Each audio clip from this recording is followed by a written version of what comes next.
It is very risky to revive a car nameplate that has so much history and fandom attached to it. Sometimes it pays off and sometimes it doesn't. So if you approach this all-new Acura Integra not knowing anything about its reputation, it's a fantastic little car. But if you're expecting it to live up to what it used to be, or if you heard of something called a Honda Civic, you might feel a little bit let down.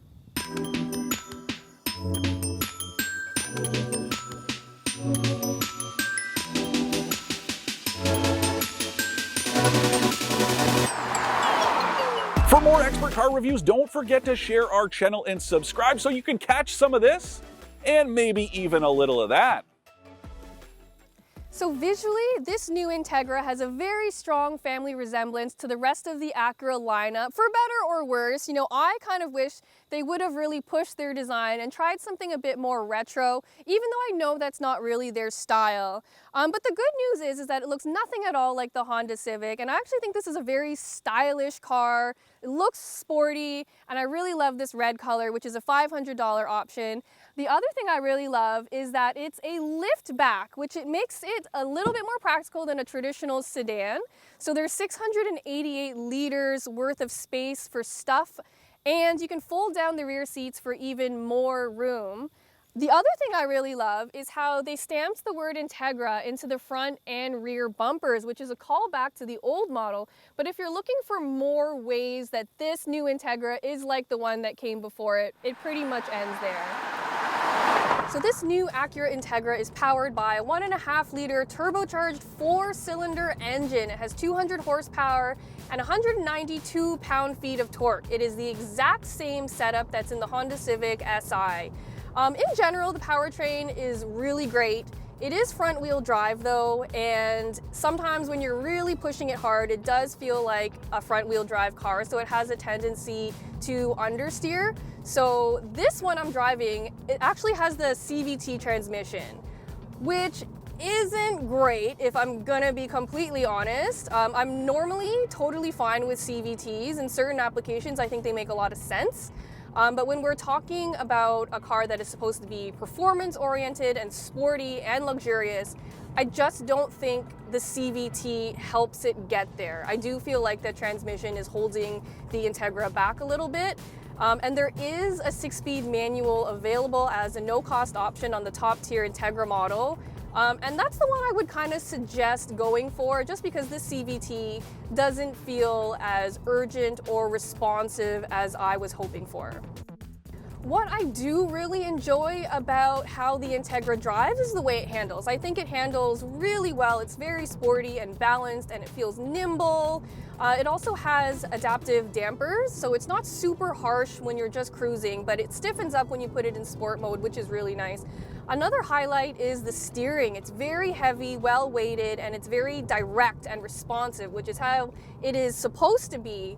And so in terms of driving dynamics in general, really, really good stuff happening here. But again, the problem is that the Si is equally as confident and maybe even a little bit more fun. Like, I would call this Integra capable, but it's not fun. I find it a rather serious car to drive.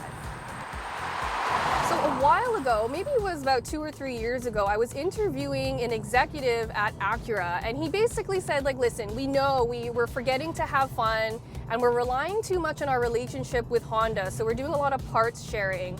And so they basically promised that they're going to change that because it really alienated a lot of their fans. And so I was under the impression that this Integra was gonna be a car for the fans. And unfortunately, in that aspect, it just doesn't live up to my expectations, you know? Both of my sisters drove Acura RSXs back in the day, which is what they called the Integra during its final years. And they never let me drive them, but when I did get a chance to drive it, I was so shocked by how fun and zippy it was, and it had a lot of personality. My issue with this Integra is that it kind of just lacks that fire and that urgency and that fun factor that I felt in the old Integra. But again, if you're not considering how it used to be, this Integra is fantastic. But like I said, it might not meet your expectations if you know what it was. So with the interior, I mostly like what's going on here, but again, my main issue is that if you cover up this Acura badge, it looks exactly like a Honda Civic. Like, I can't tell the difference between the two. But that does have an upside because the Honda Civic has a very good interior, and that means the Integra's interior is also pretty fantastic. It's easy to use, the layout is clear, everything makes sense. There's a great mix of knobs and controls that are easy to read. I, in general, really like what's going on here, except I wish they would have amped up the personality again, maybe with some Integra details or some contrast stitching or something just to make it pop a little bit more. And I gotta say, I don't love this fake suede on the seats. I feel like it feels a little bit cheap, and compared to everything else out there in this price range, it just doesn't go above and beyond. And so I know I had very high expectations for the Integra, and I just wish it did a little bit more to get there. So all in, this top line 2023 Acura Integra Elite A spec costs around $43,000. And that's in about the same ballpark as a BMW 2 Series or an Audi A3, and a lot more expensive than that Honda Civic Si that I mentioned that it's based on. So in general, not super impressive, and I wish, again, that Acura just pushed the boundaries a little bit more with this Integra to make it that much more impressive. To recap, I like the Integra's style, driving dynamics, and ease of use. I'm not a huge fan of how it's essentially the same thing as the Civic Si, except more expensive without going above and beyond.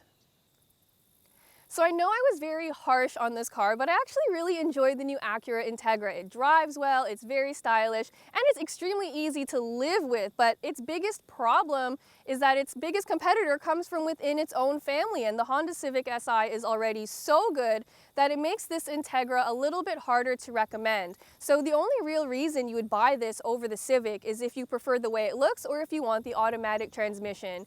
And if neither of those things really matter to you, then you might as well just get the Civic Si because that car on its own is excellent.